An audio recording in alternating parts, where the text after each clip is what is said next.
Hi guys, welcome to our channel. I'm Jessica. And I'm Jacob. And we are husband and wife. We build houses from the ground up, or actually Jacob does. And he's gonna take you along the ride so you guys can learn how to build a house from the ground up. We previously did one in Oregon. We bought land for $25,000 on half an acre and we built this property. And our all-in cost was about Probably $150 total with land, house, everything. $150,000. And this property we bought just on the outskirts of Nashville. We bought 4.5 acres for under $100,000, which is amazing.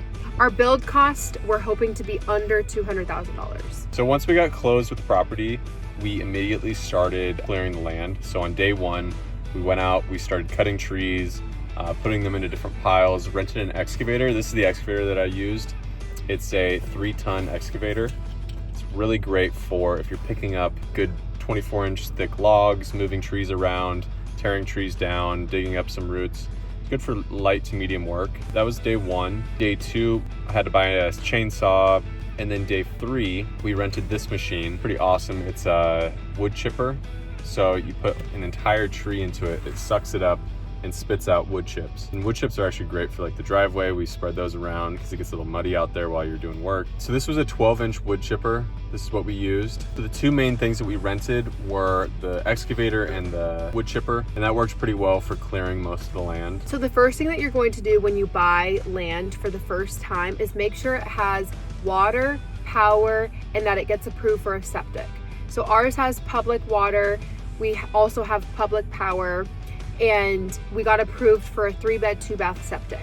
Once you get approved for all of those, you can close escrow. The land is now yours. You can start to clear out the property, which is what Jacob was just explaining, cutting down all the trees, clearing all the brush, and that's just going to get your land ready for the foundation of the house to be built. In order to apply for your building permits, you need a septic permit, a driveway permit, water, power, and building plans, foundation plans, roof plans, site plans, all of that stuff. There's like 4 different plans that you need.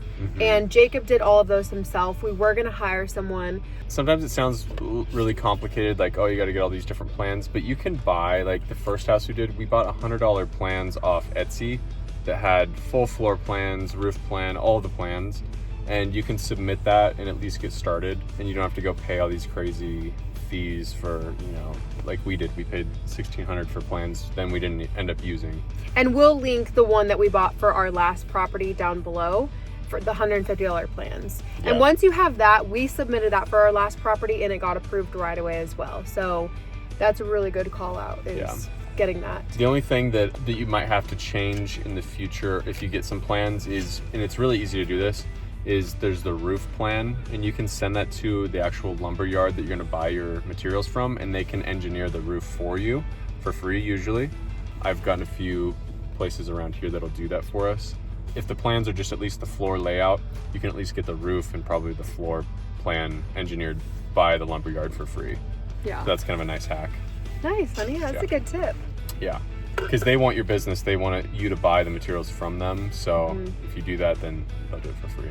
My dad was actually telling me the other day that he does, once he knows all of the materials that he needs, like the lumber and all that stuff, he'll put it in a bundle and he'll like shop around to like different places, because I guess they have a section at Home Depot and stuff, and he's just like, what's the best you can do for all of this lumber that I have? And so my dad is building a house right now, and his lumber was going to be $30,000, but he got it for $22,000 because he bought it all at the same place. Yeah, that's smart actually. And then always get a little bit extra as well.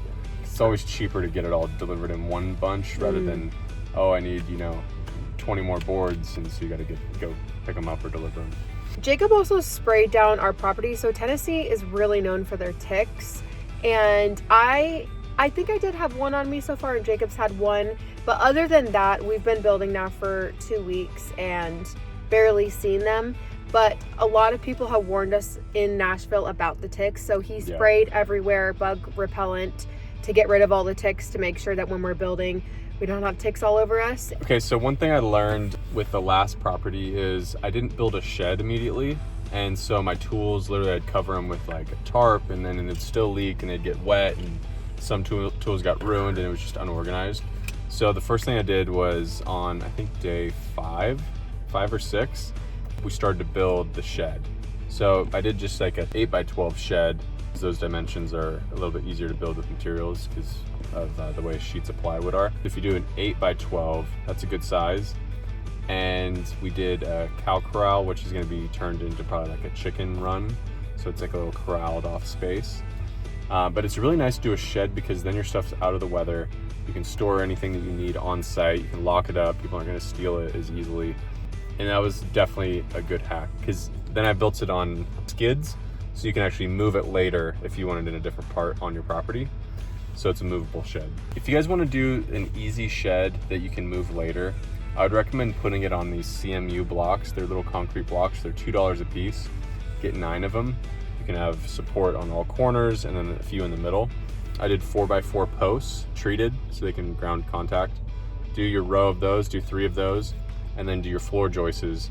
And those can be 2x6. You might even be able to get away with 2x4 and do a run of 16 on center all along those 4x4s. And then what you do is you start framing your walls after you put down your sheathing on the floor, and then frame your walls, put those up, and it goes pretty quick. And then if, like for us, I'm not gonna side it yet because I just put the roof on, did shingles, and I'm not gonna put siding on because for one, it's more work now, and I'm just gonna do it later because it's just a working shed. I just want my tools in there. It doesn't have to look pretty till the house is done. So, and I don't even know what siding I'm gonna do on the house yet, so we're gonna wait until we know that to actually side the shed. But you can put a shed up like that in a couple days easily. So normally these kind of sheds cost you anywhere from $8,000 to $15,000, and Jacob built it for $1,400. Yeah, probably like close to 14 to maybe 1,900. Okay. Yeah. If you guys want a more detailed video of how exactly he built the shed, I have all the footage and I'm happy to have Jacob help me put that together. Just comment below if you're interested in something like that. And I'll be putting out plans for the shed. I'll have a little link to those so you guys can have some really easy plans to follow if you're trying to do a shed. If you have water on the street, so it's called like public water or city water, what you'll do is, for us, we paid $3,000. They came out, they put a tap. So there's a pipe that runs along your property usually, that's the public water. They'll put a tap into that, and then that will have a backflow preventer, and then whatever you're gonna hook to your house, you're gonna hook into that. So for us, it was a 5/8 fitting. So I went to Lowe's, got just a little screw-on 5/8 thing, put that on there, and then I hooked a piece of PEX, which is a type of piping for your house. It's plastic, flexible. Hook it into that, and then I put it into a garden hose fitting. So then we have a hose on site, so when we're doing burning or anything like that, we have water available. So it's really easy to switch out later. You just unscrew that, put in a different fitting, and then that runs underground to your house. So if you're wondering how that works with getting water hooked up to your home. Then we also have power through a generator. So I just picked up like a $500 generator. It's like a 4,500 watts. You can run pretty much any tool on it. That's an alternative way if you don't want to get temporary power, which you'd pay at least $500 to maybe $1,000 to get like a little temporary pole put on your property. Then you'll have to pay for permanent power later on to your house. So we just did a generator real quick, have instant power my tools, charge batteries, and you can really do pretty much anything with that. So love that. Okay guys, that's it for week 1. So just to recap, we got the shed done, cow corral, land is cleared, permits are approved. So going into week 2, we're going to really be focusing on leveling out the land and starting off our foundation for our build. If you guys have absolutely any questions, comment below, and we're so excited to go on this journey with you guys. Bye, love you guys. Bye.